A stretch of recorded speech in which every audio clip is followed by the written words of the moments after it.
येथे आपल्याकडे चुंबकीय पॉलिशर आहे। मी तुम्हाला पॉलिशरची मुख्य उपकरणे दाखवतो। हे प्लास्टिकचे भांडे, 3 लिटर पाणी आणि चुंबकीय पिन आहे। चुंबकीय पिन कसा दिसतो ते पहा। सामान्य प्रक्रियेमध्ये चुंबकीय पिन 3 लिटर पाण्यात चुंबकीय द्रवाने बुडवून ठेवतात।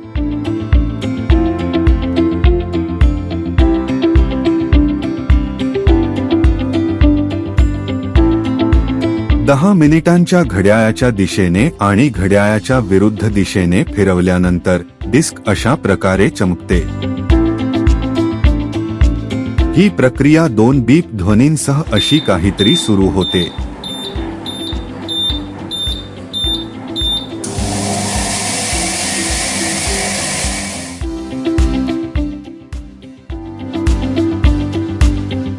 आता तुलनेसाठी दिलेला हा चुंबकीय तुकडा आणि पॉलिशच्या आधीचा तुकडा पहा। चमकांची तुलना करा आणि ते किती चांगले झाले।